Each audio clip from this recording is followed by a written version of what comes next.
રાજકોટ લોકસભા બેઠકના ઉમેદવાર પુરુષોત્તમ રૂપાલાએ ક્ષત્રિય સમાજ વિશે વિવાદાસ્પદ ટિપ્પણી કરી હતી। આથી ક્ષત્રિય સમાજમાં રોષનો જ્વાળામુખી ફાટી નીકળ્યો છે। તો ગઈકાલે આ વિવાદને શાંત કરવા ગોંડલમાં પૂર્વ ધારાસભ્ય જયરાજસિંહ જાડેજાની આગેવાનીમાં ક્ષત્રિય સમાજની બેઠકનું આયોજન કરવામાં આવ્યું હતું। એમાં વિવાદને થાળે પાડવા રૂપાલાએ બે હાથ જોડી માફી માંગી હતી। જોકે હજુ રાજપૂત સમાજમાં અસંતોષ હોય તેમ ગુજરાત કરણી સેનાના અધ્યક્ષ રાજ શેખાવતે રૂપાલાના વિરોધમાં ભાજપમાંથી રાજીનામું આપી દીધું છે। હજુ રાજ્યભરમાં આ વિવાદને લઈને વિરોધ કરવામાં આવી રહ્યો છે અને ત્યારે મોરબી જિલ્લાના હળવદ તાલુકા મામલતદાર કચેરી ખાતે પુરુષોત્તમ રૂપાલાની ટિકિટ રદ કરવા કરણી સેના દ્વારા આવેદનપત્ર આપવામાં આવ્યું। તો મોરબીના હળવદ તાલુકા મામલતદાર કચેરી ખાતે રાજપૂત કરણી સેના દ્વારા આવેદનપત્ર આપવામાં આવ્યું હતું અને જણાવ્યું હતું કે ગત દિવસોમાં સૌરાષ્ટ્રના વતની અને હાલમાં ભારત સરકારના કેન્દ્રીય મંત્રી પુરુષોત્તમ રૂપાલાએ રાજકોટ ખાતે જાહેર સભામાં સમગ્ર વિશ્વમાં વસતા ક્ષત્રિય સમાજ વિરુદ્ધ અને સમાજ વિશે ટિપ્પણી કરી છે, જેના કારણે સમગ્ર ક્ષત્રિય સમાજમાં રોષની લાગણી ફેલાઈ છે અને તેને લઈને સમગ્ર હળવદ તાલુકા ક્ષત્રિય સમાજ દ્વારા આવેદનપત્ર આપવામાં આવ્યું હતું અને જણાવ્યું હતું કે જો સરકાર દ્વારા પુરુષોત્તમ રૂપાલાની ટિકિટ રદ કરવામાં નહીં આવે તો આગળના સમયમાં ઉગ્ર આંદોલન કરવાની ચીમકી ઉચ્ચારી હતી। વધુમાં જણાવ્યું હતું કે ક્ષત્રિય સમાજે મહિલાના રક્ષણ માટે પોતાના લીલા માથાના બલિદાન આપીને હારનો સ્વીકાર નહીં કરનાર ક્ષત્રિય સમાજ છે।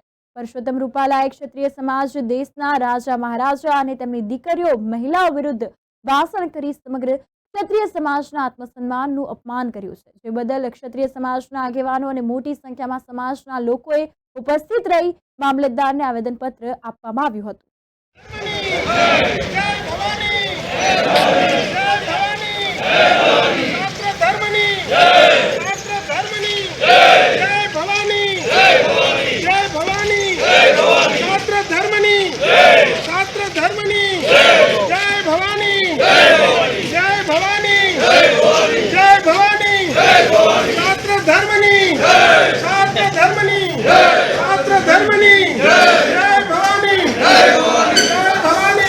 મહિપાલસિંહ જાડેજા આજ રોજ જે આવેદનપત્ર આપવામાં આવ્યું એમાં અમારી નેવ સંસ્થાનો આદેશ હતો અને આ નેવ સંસ્થાનો અત્યારે એક જ ઉદ્દેશ છે કે પુરુષોત્તમભાઈની ટિકિટ રદ થવી જોઈએ કોઈ પણ પ્રકારે।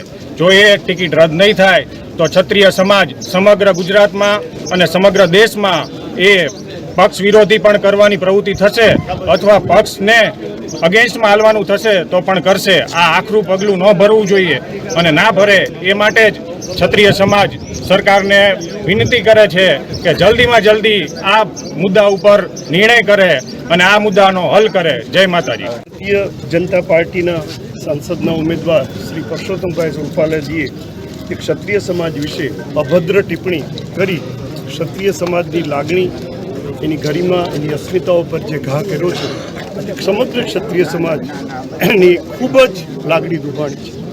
કોઈ પણ રાજકીય પક્ષનો માણસ હોય, કોઈ પણ સંસ્થાનો વડો હોય, આવા જાહેર ફંક્શનોમાં જાય ત્યારે એને એની ભાષા ઉપર શિસ્ત અને ડિસિપ્લિન રાખવી પડે। એને કોઈ પણ સમાજને નીચે ઉતારી પાડતો નથી। મિત્રો, એને ઇતિહાસ જોવો જોઈએ કે આ દેશની અખંડિતતા જે એકતા છે એમાં સમગ્ર ભારતના 572 રજવાડાઓએ જ્યારે પોતાનું રજવાડા આપી દીધા ત્યારે અખંડ ભારતનું સ્વપ્ન સરદાર પટેલ અને જવાહરજીનું સ્વપ્ન સિદ્ધ થયું છે। એ કુરબાની કેટલી સંપત્તિ એમની હતી, એમને બધું જોવું જોઈએ। તમે કમ્પેર કરો ઇતિહાસ બધાના કે ઝાલા હોય કે ઝાલાવાડમાં હોય કે રાજપૂતોએ કેટલું બધું બલિદાન આપેલું છે।